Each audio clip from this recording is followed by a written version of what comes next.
We're here at the Walden Galleria, where we just saw Birds of Prey, and we're in a lot. Because we are a lot of critics.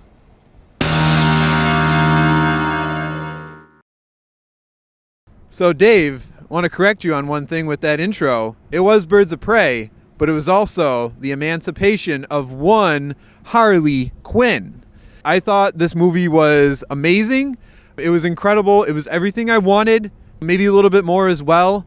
DC Universe, congratulations. You continually to set the tone for something different than what the MCU is doing. Back-to-back R-rated movies, Joker, now Harley Quinn. Both very different, both different styles, but awesome, fun. I loved it. Dave, what do you think? First, let me thank you for correcting me. That is very true. How could we forget Harley Quinn, one of the main components of this film? But in many ways, it was a Birds of Prey film and a Harley Quinn film. I have a lot of love for these characters. I've been a fan of the Birds of Prey comic, Harley Quinn. I have the whole run of the 90s comics with all these characters. So I'm coming to this one with a lot of mental expectations and what I think it's going to be. But this was something completely different and a really total reinvention of these characters. And once you kind of let go of expectations and what you think a comic book movie should be or should have, this is a really fun, wild ride and something that DC should be proud of. It's, like you mentioned, they're going for different now. They're throwing out the complete opposite of what Marvel's been doing, and it's a risky gamble, but I think it might pay off. In comparison, the way Ryan Reynolds treats Deadpool, Margot Robbie has been treating Harley Quinn. And the comparison there is that both of them are breaking the fourth wall. Both of them are having fun as their characters. And Harley Quinn just starting this trend of the female empowerment, comic book superhero movies. We got Black Widow coming up. We got Wonder Woman 1984 coming up. Birds of Prey wasn't just her. It was Huntress, Renee Montoya, Cassandra Cain, Black Canary. Whoa, this is this is not the man's world as Black Canary was singing early in the film. This is the woman's world, and these ladies rocked it. I got nothing but praise for all of them, and even the guys rolling in this one. Ewan McGregor, he was so awesome. He was so fun, very playful, as just a very intriguing Joker-like villain. He was just really good, really maniacal. In addition to a great female cast, there was a great female director. Kathy Yan did an amazing job. Just a colorful, frenetic, and non-linear film that you can still follow, that tells a story that could have been told a lot of different ways, but she did it through the mind of Harley Quinn, and you kind of feel like you're in that schizophrenic headspace that she has, where the movie's going and then it stops and it turns and it stops and it goes back again, and then she's like, wait, actually, I forgot to tell you something. Wait, hold on, I shouldn't be here yet, I need to go over here.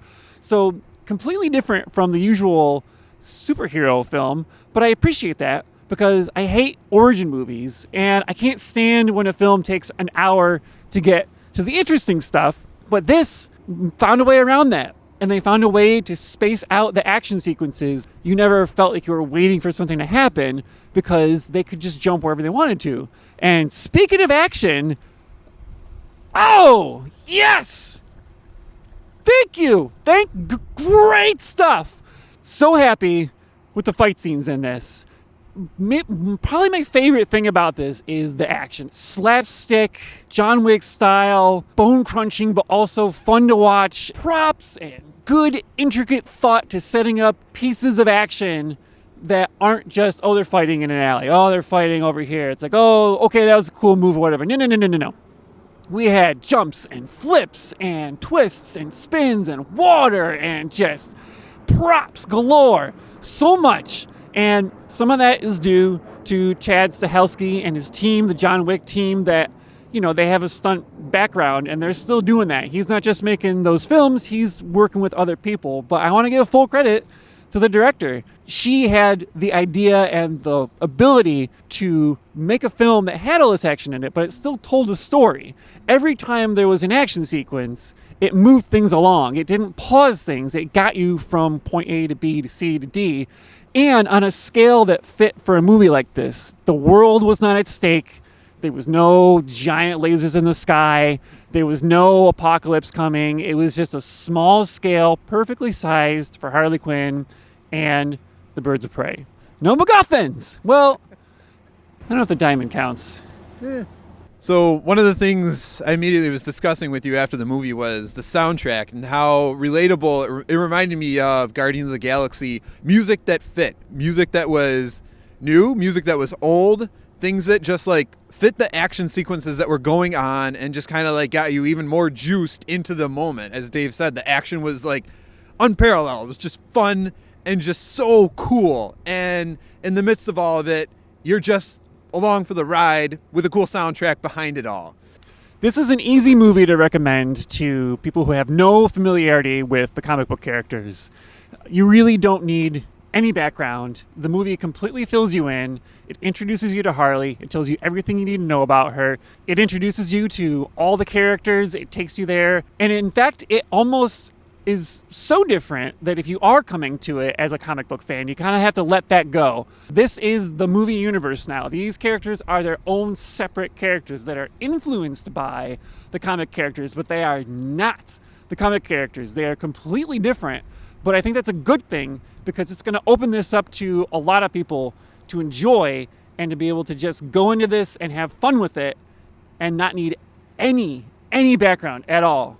This is definitely like a movie for the general audience. Like, check this. If you love action, check this out. If you love action and comedy all mixed together, check it out. A lot of points in this movie reminded me of like early 90s, late 80s, like action buddy cop movies and stuff. You know, Beverly Hills Cop came to mind with like, you just kind of like roll with it where it has a serious tone to it, but there's a goofball as like the central character, and even the other characters kind of fall in line with that. This movie fills you in. You're just come into this blind and you'll walk away knowing everything you need to know. It's just great.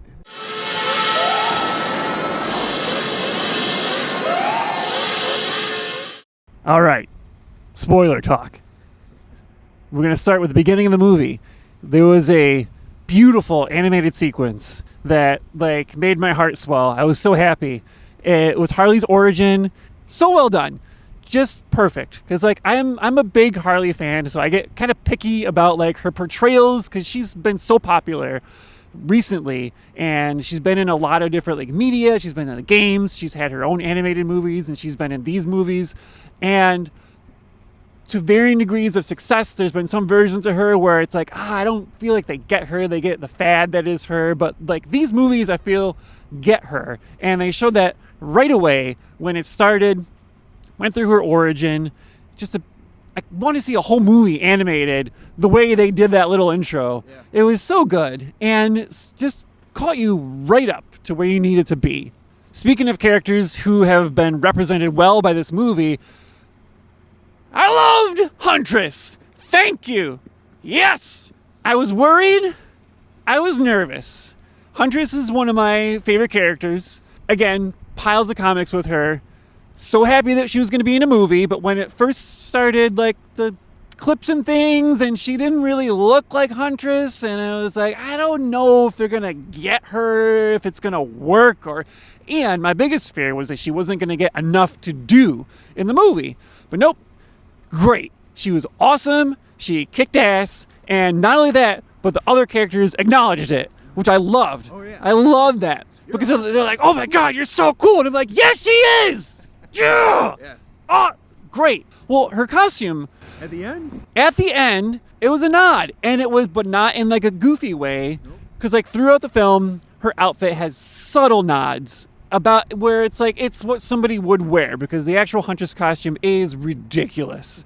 It is absolutely nonsensical if you try to translate it to real life. But then at the very end, they had a nice nod to the comic style while also having it be modern and updated. It was great. Great. So I'll just continue to go on a tear about how awesome this action was in this movie.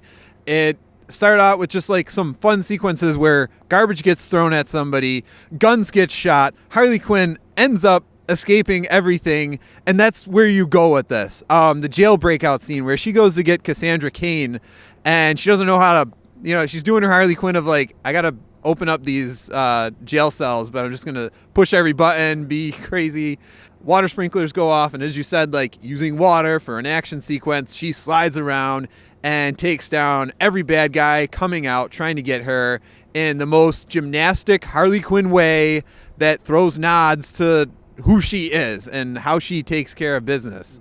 Fast forward to her picking up the bat and like the weapon fighting. It was just like so beautiful, so fun. And meanwhile, Cassandra Cain is just kind of like standing there, damsel in distress with her, like, oh my gosh, what do I do? What do I do? I'll just hand you a lighter to light this guy's beard on fire. It's like, no! Like, immediately, just fun. And everything wasn't really that serious, but it was. Like, it had a style that just, it knew how to, stay grounded throughout, but also fun at the same time. And let's not forget Bruce, who was a show stealer for the couple scenes he was in, that awesome hyena that laughed, and it was just like, it made me think of the animated series when Harley Quinn's running around with her hyenas, and what a great fun thing to throw in there. Bruce lives. You mentioned Cassandra Cain being kind of a damsel, kind of hiding, which, again, the nerd in me wants to nitpick this because Cassandra Cain in the comics is trained by assassins. She's a badass. She becomes Batgirl. And this is not that Cassandra Cain. And she doesn't talk. I mean, she's like 100% a different character. I do wonder why they picked Cassandra Cain in this, because you could have had a new character. You could have had anybody. Maybe they're planning for something down the line. I don't know. That was my one disappointment, is that I kind of was waiting for her to just up and like kick somebody or punch somebody or do something and have some sort of like, oh, well, I do know a little karate or training, or I know, like something, but they didn't do it. It's okay. But it's that kind of stuff that drives me a little nuts. Like the nerd brain that's like, well, why isn't this happening? Or why did you choose her? There must be a reason. It's same thing with Black Canary, where we know what she can do. Yep. So when are you going to do it? And like when they did it, it was great. It was a huge moment and it was a powerful moment. But it's one of those things where this is where I wish I didn't know, because if you had no idea what she was or what she could do, that moment would have been like, oh, you kidding me? What? But as it is, it's like, thank you for finally doing that. So small nerd nitpicks for just that type of thing that I have a hard time letting go. But I think maybe upon a rewatch, I can relax a little and just enjoy it for what it is and not be thinking about what it should be. And that's like, you have to let it go. But seriously, why wasn't Oracle in this? Just a little bit. Well, Commissioner Gordon wasn't in this. So it's completely separate and almost out of continuity with everything except for Suicide Squad, which they had clips from and mentions of. Earlier talked about Black Mask and how awesome he was. Victor Zsasz was phenomenal as well. Really, for comic book fans, the scars and everything, like, that's a Victor Zsasz thing. That really, and same with Black Mask. Like, a lot of his stuff was very in line with the type of person he was. The mobster, the gangster, maybe a little more swag and style than he normally had in the comics, but I loved it. It added to this universe that they've set up with Harley Quinn, where everything is very pizzazzy and fun and stylized. And he really blew up. I mean, really, he blew up in this movie. He was so phenomenal that he actually blew up at the end. What a kill. So you got your Cassandra Cain moment there, right? Like, so, I mean, Harley, I got your ring. What ring? Kick off the balcony, explosion. Whoa, I guess we're not going to see Black Mask for the next movie unless he's pieced together. And I will say this about Black Canary. Perhaps they did not have her use her voice, because when she did, she fainted. So in every moment, she could not let her guard down because of all the tense situations she was in. So if she does use her full power, as they showed, and maybe she's still getting used to it, that's why. And also this does have a lot more grounded tones to it. It's not metahumans. It's not like, none of that is necessarily explained in it. Keeping with how grounded this movie was, I thought maybe she was going to have like a microphone that did it. I didn't expect pooping to be a big part of this movie. But it kind of was. I mean, it was like a poop quest with shopping for laxatives and getting strapped to a toilet and cheering when it finally happened. So, and it's like, you know what? They made it work. They managed to get poop jokes in this movie in a way that was like, you know what? Okay, good job. So Dave, you mean to tell me there was both anticipation and constipation that had the audience thrilled in this movie? Thank you for watching. We really appreciate it. Tell us what you thought in the comments. Have you seen it? Did you like it? If you made it this far, I hope you saw it, because we just spoiled a bunch of stuff. But seriously, let us know what you thought. And thank you for watching. Thank you for sticking with us. We'll be putting out more videos soon, and we'll see you next time on A Lot of Critics.